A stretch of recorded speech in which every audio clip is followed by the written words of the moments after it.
And back here in the Tower Chrysler Studios in Marteloup, Boomer along with Ryan Pinder, barn burner on a Tuesday. Rhett, I did get a Rhett update. He was That's a big order coming. he sent the photo of a Wave Runner beverage. It's called the Wave Runner. Okay. Then some smoked fish dip and lobster bisque. So really, just starting to had lobster bisque. I feel like he's just warming up here. Yeah, I was gonna say he's really just dipping a tip toe of the in iceberg, here, so to speak. Yeah, he's gonna put on a clinic. He's happy. You can see that joy in his face. I don't know that I've seen him look like that since he played. No question. Pinder report coming up in a little bit for Village Honda, but pleased to be joined. It seems we're in January. It always kind of shocks me anyway. It's pitchers and catchers reporting. Pitchers, it's very quick. It's like, what the hell are we talking about? With baseball, we're talking baseball, but I guess it takes some time for these pitchers to get themselves in order. And our next guest, he's going to be getting on a plane and heading off. He's at the bar right now. Is he at the bar? Mikey. He's at the pub right now. There's Mike Soroka. I don't think that's on brand. I think he's a well-behaved young man. Not quite yet. Not yet. Hey, man, good to see you. Good to see you guys. Thanks for having me on. Yeah, so we had you in like early. You were the first guest, I think. I feel like it was late October, early November, something like that. Yeah. Then you had some stuff going on. You were doing some things. Then you'd be back. So what have you been up to, both work and play, since we saw you back in October? Yeah, mostly training. It's been a wild few months here. I kind of came home with an injury that expected to calm down, and it didn't quite go as quickly as we thought it was going to. So we were scrambling a little bit, but I got to throw in December, which was a little later than I had hoped. I'd hoped to kind of get going quite a bit earlier and, get a lot of good work in, and then maybe even have a chance to see what the Braves thought about me joining the WBC. But got home, got going a little late. So that unfortunately won't happen this year. But what is that process like? You mentioned the World Baseball is it Classic, I believe? Yep. To play for Canada would be cool, but also, your job that you get paid for is with the Braves. And, we've talked about it. It's been a wild 2-year roller coaster.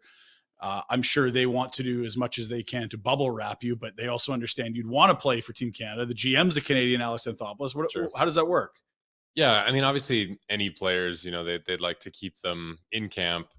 They understand it with healthy track records and everything like that there's really not much they can do, right? Because you want to go represent your country or, pay homage to relatives in other countries. A lot of guys do that with Freddie Freeman doing that for Canada and stuff like that. But, with starting pitchers a little different too, because you got to build up, which basically requires us to get going about a month earlier.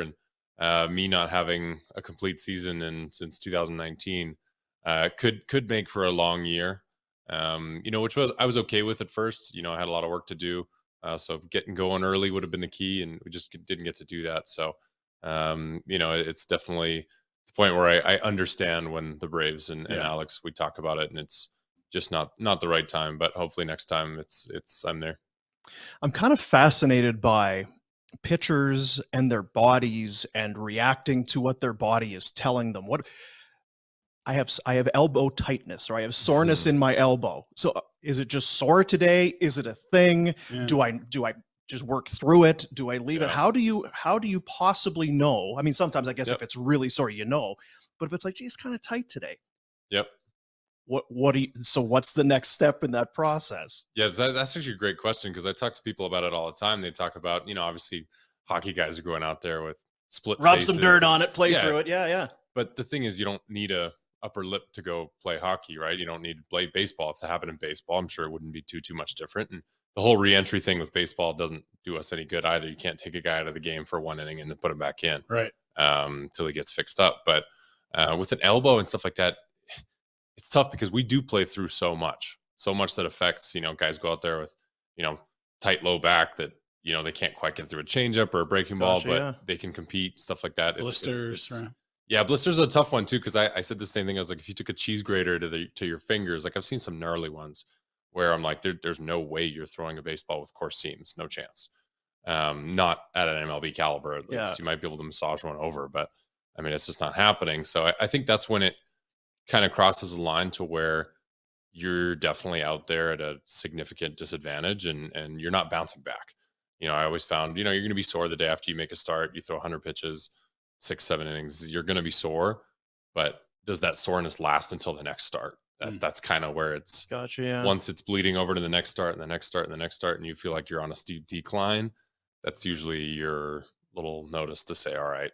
And yeah, they'll release it to the media as elbow tightness. Yeah. Because inflammation. It's not a lie. It's what it is. It's just, we don't know exactly what's going on yet. And sometimes 2 weeks, 4 weeks, 6 weeks, calm down. And then you got to build up again. Right. Yeah. So tell us about building up. That's a term we hear all the time. And I think we kind of understand it, but from someone whose arm is being built up, like where are you now?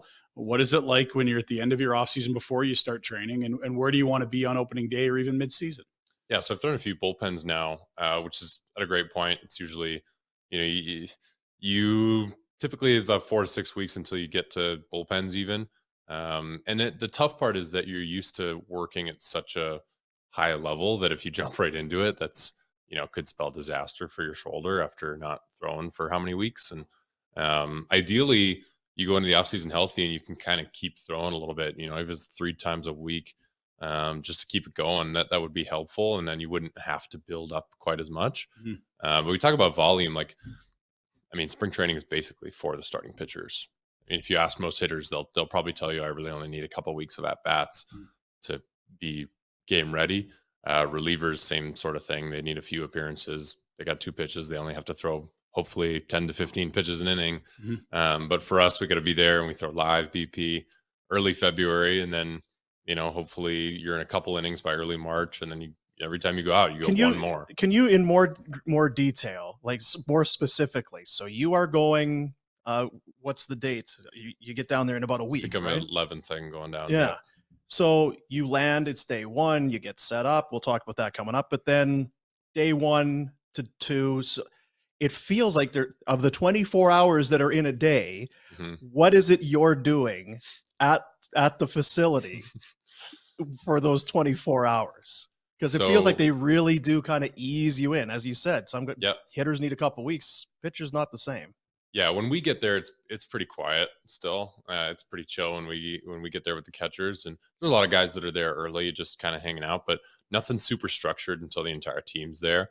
But a lot of it is strength staff, coaching staff catching up with guys, finding out what the plan is. You have your meetings with analytics staffs. You do your physicals, make sure you're not broken, stuff like that. They want to get that out of the way early in camp and kind of get off on a good start. But I think, it's probably 2 weeks in, and that's when we start doing team fundamentals, and we go through all the stuff, bunt defenses and bunt plays and pickoff plays, stuff that you really only use once the playoffs comes in. Is it boring? Right? Like you're telling it's boring. Right? Sometimes. But the way they've kind of approached it now, and the way it used to be was that we're going to do it. We're going to do it. We're going to beat it to death. But now we're going to do it right. We're going to make sure everybody's focused and we get this done here now. And that way we don't have to, keep hammering it instead of just being out there all day. But, they've really made spring training a lot more efficient even since I've been in. We used to be there. Like my first big league camp was rookies shouldn't be there any later than about 6 in the morning. That's kind of where it was. And even if you had nothing to do till team takes the field at 8, but now it's a little more like, okay, practice 10 o'clock. It's, get there, have breakfast, maybe get a lift in. And, they've split up all the pitchers. So we don't have 45 pitchers taking pitching fielding practice at once, fielding bunts and stuff like that. We split it up. So there's groups of 5, 6, and we get to kind of motor through. And it's a lot more efficient than it used to be. I know last time we had, because it was October, we were like, so what's the contract? And there's a little uncertainty. Somebody avoided arbitration. I don't know if you saw that. Somebody got it to get them to the clay. They know what they got. And like, were you happy to get that done? Yep. You avoid arbitration and just, okay, let's just go. Yeah. So I went to ARB the first year. So my first year, and that ended up setting the stage for my next 2, right? Because I never played. So obviously the way it works is if they want to keep you and keep your contract and keep your rights, then they have to kind of give you what they did the year before. So thankfully my ARB team did a good job. We won that one. So that's paid off for me. But because there could be, you never know, right? Yep. Because you had, like you said, you hadn't played. There could be a chance where they're not going to 2.8 million is what I believe the number was. 2.8 million. I believe. Yep. It's about American dollars. 2.8 million for those of you keeping score. They could decide maybe we are going to take this money and do something else with it. But I had the quote, Alex Anthopoulos, Soroka, quote, will be a stud again, end quote. That's what we've been saying. I'm glad he's listening to us. I mean, I don't know what the hell if we know what we're talking about, but we felt that way for a while. Oh, sure we did. Yeah. That feels good, right?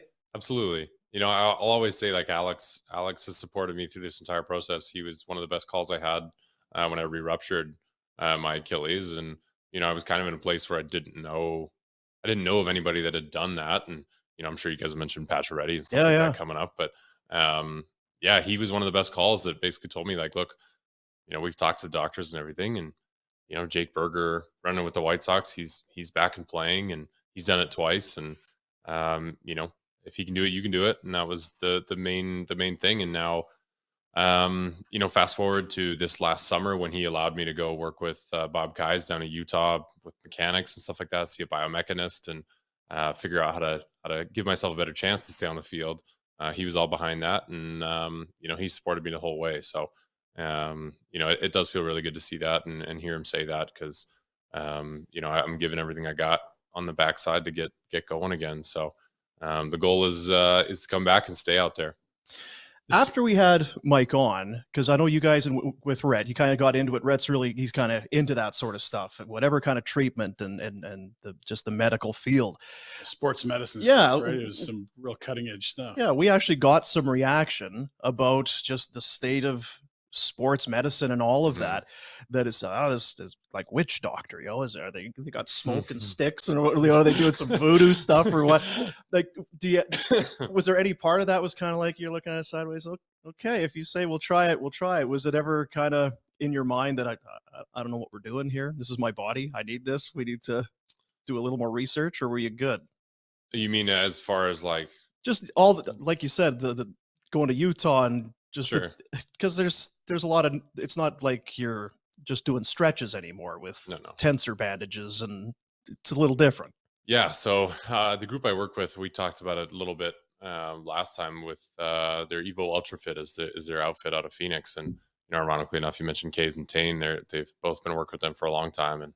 And, you know, they're a little more prevalent in hockey and have been for a little while, but kind of bleed into some other sports. And, you know, they're kind of a group that you don't really get to until you've had a bunch of problems and you feel like, you know, this is what I need.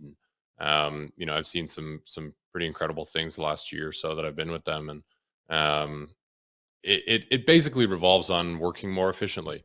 It's training your body how to turn off and on and be able to recover itself. Like, it's not, like you said, a lot of people, when you explain it, it's like, oh yeah, they're doing voodoo stuff. Like, what is this? Is it really working? And when you get down to the principles of it, it actually makes a lot of sense. And it is off of some older principles. You know, Jay Schroeder, you know, he went over to Eastern Europe on his own journey in rehab. He was paralyzed and kind of went over there and they got him back walking again. And he kind of took off with that. So, you know, there's some concepts that are a little different. But, you know, once you understand and get there, it makes a lot of sense. And it took a minute to grasp a lot of it. And okay, why am I doing this? But every time it gets explained, it's like, yep, you know, I need to be at my strongest at these wild positions. Like, I'm sure we could pull up some positions of guys in when they're throwing with their elbows, you know, in front, their hands way behind. You know, it doesn't look like it should happen. And you know, the strain you're actually putting to throw a ball 95 miles an hour.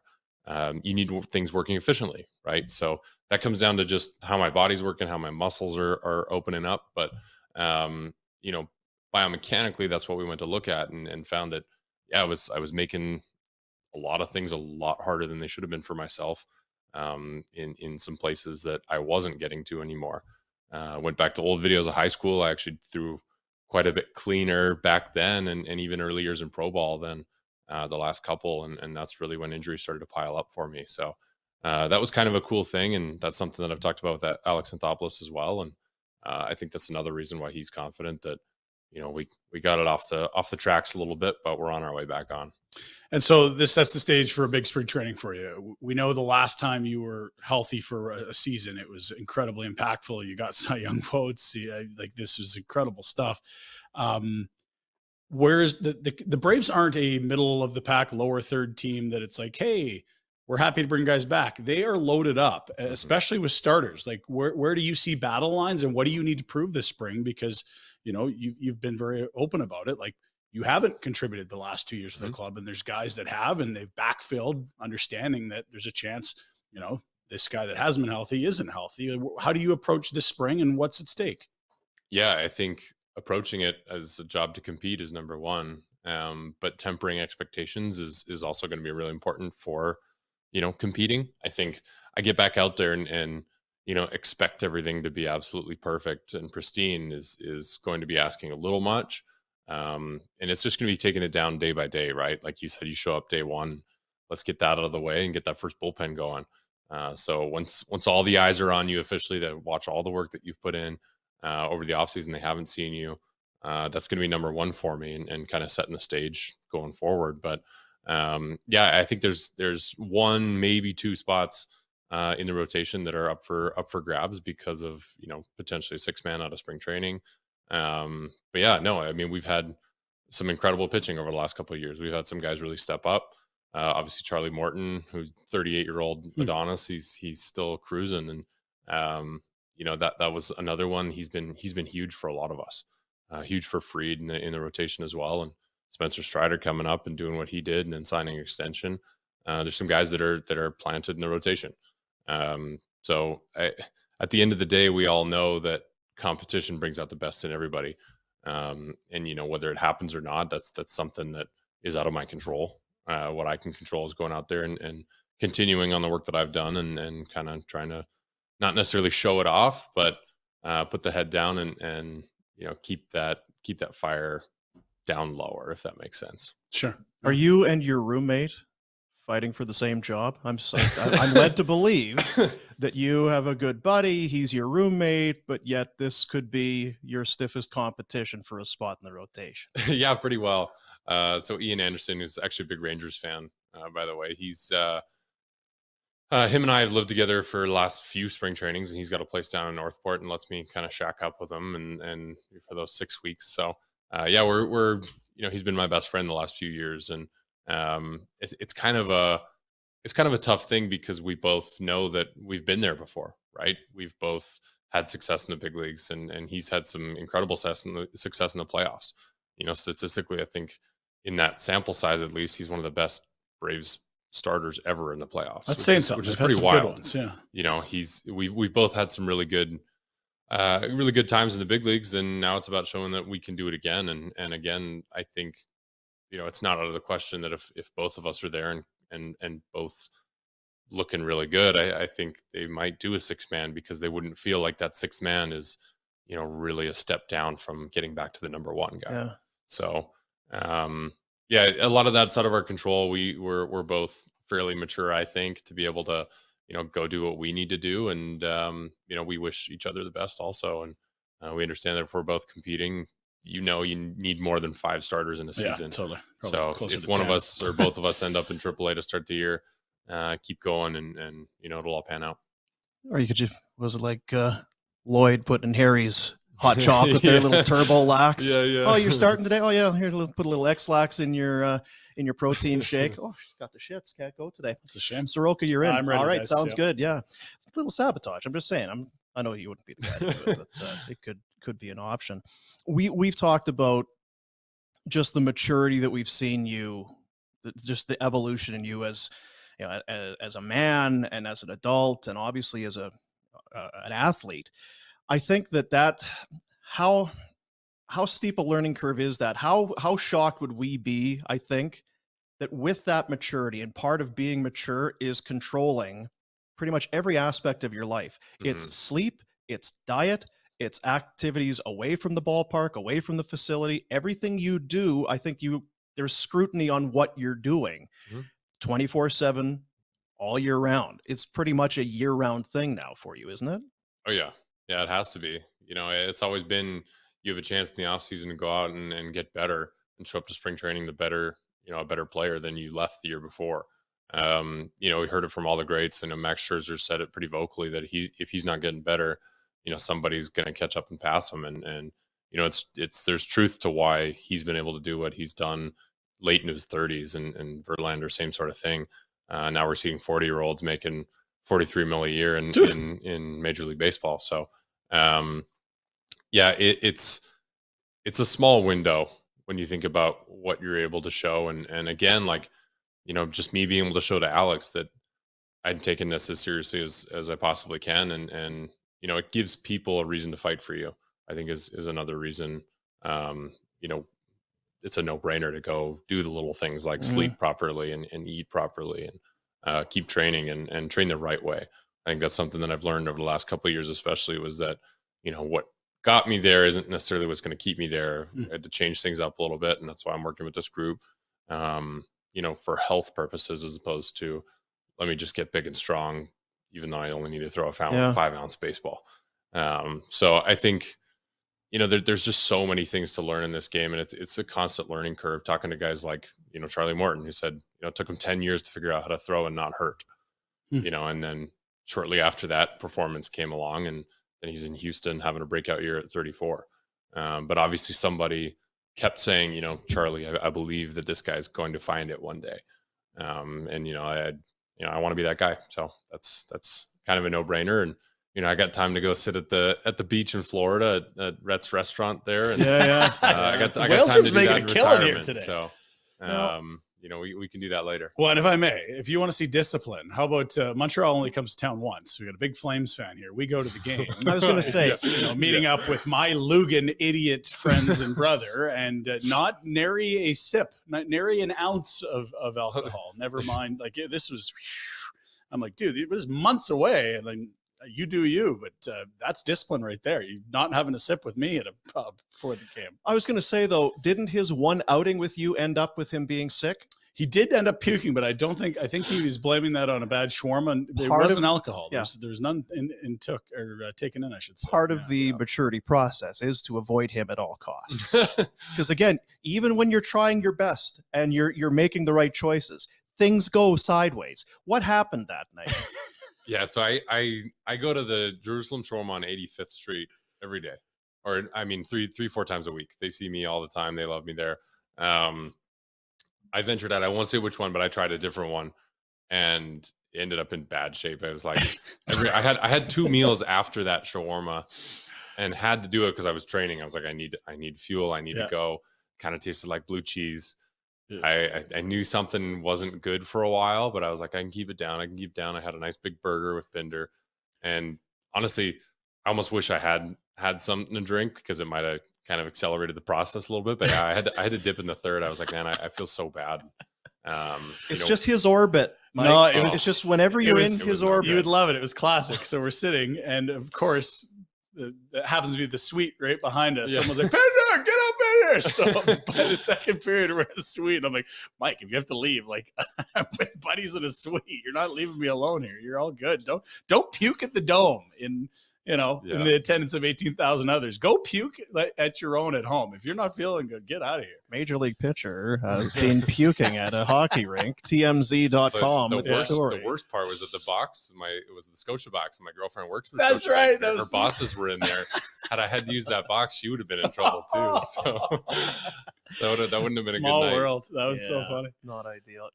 You mentioned Verlander. And earlier on, you talked about just how violent in some ways throwing a fastball is. You're just everything. Groin, arm, back, the whole thing. You watch guys do it. I just remember Tim Lincecum watching him pitch. I don't know how, that's a weird one. Right? Like just so violent, so aggressive. And then you see guys like Verlander doing it so late in their career. I don't know what I would be looking for. I think we all know a sweet swing when we see it, or a great defensive play by a shortstop. Who do you look at, whether it's stride length or delivery? Who are some of the pitchers for you as a pitcher that you're like, man, that's a sweet pitch? Well, and the word you used was efficient. Like who's a pitcher where you're like, no, that's an efficient movement. That's a guy that isn't going to have his body break on him. So the ironic part is it's pretty easy to kind of dwindle down that list. And this is where Bob Kai's the biomechanist that I went to see. He's got a 35-year database of, motion captures and handmade Crazy. biomechanical data Yeah. and a book. Basically, he's got just got a book came out, and they have the data to show you exactly what parts are most efficient, least efficient of your mechanics, everybody's mechanics, right back all the way to Nolan Ryan, right? No way. So the ironic part is that the guys that threw real hard and stayed healthy for a long time were also the most efficient in baseball. And some of them did it, a little more naturally, but then there's some that kind of figured it out late. When he kind of boils it down for you and shows you that Randy Johnson and Greg Maddux actually threw pretty similar, they threw pretty similarly, is pretty wild. They do a lot of things, Different guys. Yeah, very, but, very different bodies, very different repertoires, Yeah. but a lot of the positions that they got into at the right time in the right place, and were efficient and did it so well for a reason. Yes, they're talented. Yes, they're gifted and all that kind of stuff. But there was also a reason they were able to remain on the field. And so all those guys, I mean, currently, like, Jacob deGrom's one that people will say, oh, well, he's hurt all the time. And they're smaller things for the most part. And he's also, throwing 100+ miles an hour Jeez. for an entire outing at, I don't know what he's weighing out right now, but he's a pretty slim guy. Guys like him, Garrett Cole, guys that have thrown real hard. Like I'm talking like the hardest throwers in baseball. Aroldis Chapman, there's another one. He's been one of the few relievers ever to be able to sit 100+ miles an hour for, what is he in his like 12th or 13th year? Over a decade. That's crazy. Yeah. So, there's a reason those guys can do it for so long. And again, I kind of refuse to believe that, someone just has stronger ligaments and tendons. It's just not. Some guys, they're put together a little better. They can move a little better. They're a little more athletic, bendier, whatever. But it's no coincidence the guys that stayed around and did it the longest were also the most efficient. So kind of learning where I was going wrong was the biggest thing, and where to get back to the right place. And it's right down from stride length all the way up to where your elbow is at the time of foot strike. It's pretty wild. It's like a golf swing, right? When you're man. all in your head. Okay, where are my feet? Where's the ball? My hands. It's okay. Where's my club head coming? I'd say it's even more than that, right? Like, how do you moving focus over about 7 feet? Yes. Right. Yeah, there you go. So and that's why they do 3D analysis, because you can look at a picture, you can look at a center field cam and see things, but you're only watching it in two dimension. You can't actually tell how far down the mound he is when these certain things are happening. And yeah, I mean, it's right in the foreword of his book. I think Dr. Peter Chalmers says right there is like, the shoulder rotates at this like 7,000 degrees per second, which is about what a car wheel does at 100 kilometers an hour. Jeez. So that's when you put that in perspective, when something's not in the right place, the right time, it can spell disaster. And that's unfortunately a lot of guys get into bad habits, and that's where injuries start to pile up. And hopefully we're on the way out of that. Well, I know I feel pretty stiff after the pond hockey. So that's probably similar. Well, right? high performance athletes. My stride length probably just isn't quite right. It wasn't long. The wooden stick was, though. I feel like you made up for it there. I disagree with Mike. I think some bodies are made differently. Well, sure. Diets certainly are as well. I get that. Real quick, 2 years ago, you're before the first rupture to now, how different's your body? Because like you were quite a bit younger, and you also had spent a lot of time rehabbing, but you've also talked about training smarter and training in a way that's going to allow you, in theory, to be healthier, longer, sustain levels. Like, do you feel like your body's composed differently now? It's in a different world. I mean, and this is where a lot of right now going into the training that I've done recently over the last year, I haven't lifted heavy in a long time. And ironically, doing a lot of the stuff that we've done, I've put on some size, and a lot of it's just getting older and filling out a little bit. But a lot of it is moving within an entire range as fast and as efficiently as possible. And a lot of it's centered around just being a better athlete, being able to use everything that you have to create a whip on the mound. A lot of what they preach and understand as a starter is that you have to remain in a proper position that much longer as a starter into 80, 90, 100, 110 pitches to be able to succeed and remain healthy. So a lot of the work I do is very long holds or very quick stuff repeated every 10, 15 seconds. It's much more specific to what I need and how I detrained for so many years, just picking up big weights, just because it felt good. And I was, happy to be strong and be a meathead, but it just wasn't helping at a certain point. So yeah, it's in a different world. And ironically, there's more muscle on you considerably, I'd say. Yeah. Well, I mean, that's where, again, getting a little older. I'm 25 now, turning 26 this year. I always said this, that's when you can kind of call yourself a man, the 25 range. You kind of fill out a little bit, but yeah, it is ironic that that's kind of what happened. And, these muscles are able to stretch a lot farther and kind of use that band to hopefully create power a little more efficiently. From your time in the majors, because we're going to go from one kind of conversation where it's about eating right and sleep and all of this and the diet, that whole thing. Have there been some guys, whether on your team, and I'm not looking for you to necessarily throw anybody under the bus, but there will be athletes in all sports who maybe aren't as dedicated, but yet still show up and are at an all-star or close to it levels. Are there some guys that you're like, man, I have so much respect for you for how you can perform on a daily basis, given really how little you. Who's the Rhett? I think that's what you're asking. Well, because not all guys live that and preach that kind of. Well, and you sort of said, like, sometimes you have to hit rock bottom or a dark place before Sure. you're willing to revisit those habits. Because it's baseball, it's every day. You're in this city and that city. It's every single day. There's got to go out and have, unwind every once in a while. And some guys can do it and some guys play guilty. Some can't. I mean, it's pretty easy to see. I think a lot of people could guess in any sport, a lot of the more truly naturally talented players never kind of had to do that work. So they don't feel like they need to when they're out there. Whereas I'm not saying I'm not talented because, I would pride myself on having some talent in this game, but a lot of where I'm at was because of, some of the values that were instilled in me through my dad. Was if you love it, you got to go for it. We're giving everything you got. And that was way back in high school even. So getting to where I was, I had to put in a ton of effort and work to do that. But, I think we see guys when it matches up, they do both, right? You see the Sidney Crosbys of the world and Nate McKinnons that have top talent and learn how to work.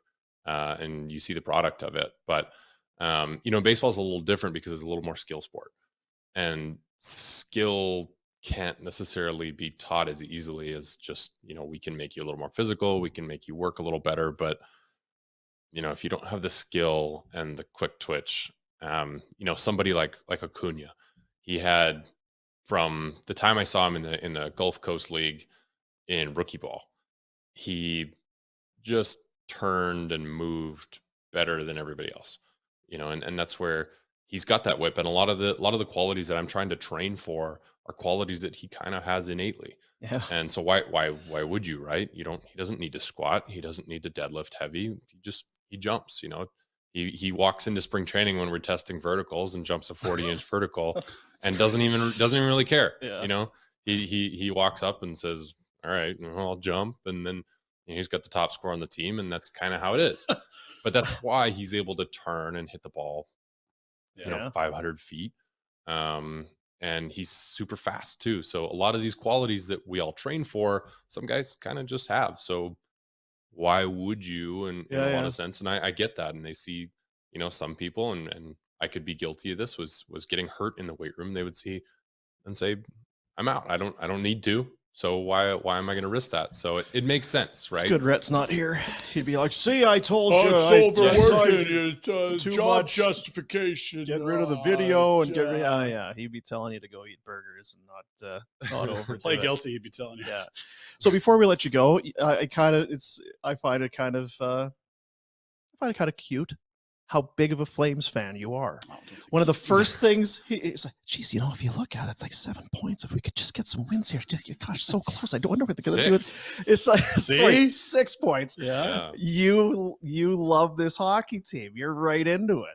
Yeah, it's your first love, right? Like, and we've been over it, and the fact that you guys are on 34th Ave is pretty wonderful. I'd say it's a good omen being a big Microsoft fan. But like I said, it's your first love, and that's why people ask me about baseball, football. I'm like, I don't really get into football, baseball, same sort of thing until Blue Jays were, good, and Bautista was hitting all those home runs, but I still was never a massive baseball fan. And I wish I had a little more time to spend on the intricacies of what happens with the Flames and with the NHL. But yeah, I mean, you guys have been great. I see your content on Instagram all the time, and that's been good to keep me up to date. But yeah, it's always your first love, and it's always the team that you feel like the fan for. So when they make trades, and I want to know who they're trading for and why that's a good option. That's why I have you guys. So thank you for that. And yeah, we're hopefully gonna make a push here. Who do you want in round one?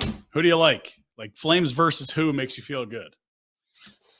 Because it's weird. You know what though? I was just looking at it, and we don't seem to have a team that you really don't want to run into, kind of like a Boston. You know what I mean? Like on that side, I'm like, stay away from that team. But I would almost put Edmonton in that category just because it's all PTSD and it's the superstars. Yeah. I don't know. I mean, obviously Winnipeg and what they've been able to do. I think did I go to the Winnipeg game? I think I did with my girlfriend.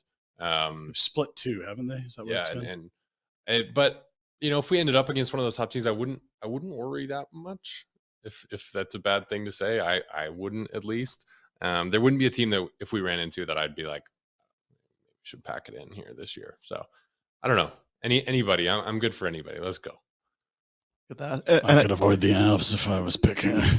And you notice how he says we. He's I don't think we need to be worried. It's awesome. He's in. I like it a lot. Get him a job at Oilers Nation. So we're gonna get you a spot in the rotation, and then we're gonna pick a ballpark. Yeah. Do it. We're gonna find And the road. we are going to fly in, and we're going to bring We're going to bring some of our buddies, and we are going to get right torqued. Yeah. Chicago would be a good place for that if you want to come there. Wrigley? Or come to Atlanta. Wearing Wrigley- Braves Wrigley jerseys. would be a great place. What about San Diego? Because that's an NL team, and that ballpark apparently is unbelievable. Yep. I'm not fussy. I just want to go San Francisco. watch Be a the good big team. man, rip and have some beers, and Yeah, I'm into that. yeah. Okay. So that's going to happen. Sounds No great. pressure, but that No, sounds keep that in great. mind. The other Boom thing and you want to Pinder- keep in mind Boom is and that- Pinder really want to come to a game, Yeah, so I should put my best foot forward. You might be pitching really, really well with no distractions in your life. You don't necessarily need to run into a drunken mob of Canadian idiots at guys, kind of got to get some rest here. Yeah. What the hell is this? Hold Stop off throwing with it. beers. Hold off on the shawarma. I think maybe you realize, but maybe you don't, is how many people really are rooting for you and watch every step of your progression. We're all in with you. We're so pumped for you, and we know that the work you've put in is going to pay off, and this is going to be an unreal year, and Acuni's going to be there, and you guys. It's a big year, right? You got to. I guess that's one thing we didn't really ask you about for your team. Why not the Braves? That division's unreal right now too. Mm-hmm. Great division. It's the best division in baseball, in my opinion. It has been for a couple of years, I think. But yeah, now the Mets are splashing cash like crazy. It only makes it better, yeah, right? always almost the Correa deal. But Yeah, yeah, it was Might still be. We don't know. It's Yeah, off and on and off and on. Yeah. yeah. So I mean, no, it's exciting to be in a division like that, and especially what happened last year with like 10 games out and came back and took it all. So yeah, it'll be a great year, and thank you guys for the support, and thank you to everybody who's out there. I see it when I'm actually at Flames games. I get stopped here once in a while. Nice. Probably from being on your show now. Oh, People yeah, have seen yeah. me, and Yeah, I'm sure that's now what it a lot is. of times they kind of knew the name, but now all of a sudden, the face is starting to show a little more in Calgary. So hopefully give them a good reason to cheer this year. And Oh, we switched to video, right? So I mean, obviously That's what it is. Yep. Yeah. Not the fact That that too. he's So we had years enormous. ago. Yeah, that's right. yeah, Dude, yeah, thank you guys. thanks for coming by. You can hang out for a little bit. You don't need to run. You can watch Pinder do the Pinder report. It's really amazing. It's not. I think might have to I eat. I don't know. I told Reese when Reese was meeting at the facility at noon here. Yeah, So you gotta All right, hustle. you get the out hell of of here. here. All right, get out of we're here. good. You can watch but this on YouTube later. Thank you guys. You betcha. Calgary ambassador and beauty, Mike Soroka. Like Soroka. The hell out of here. It's harder to get flights more expensive to San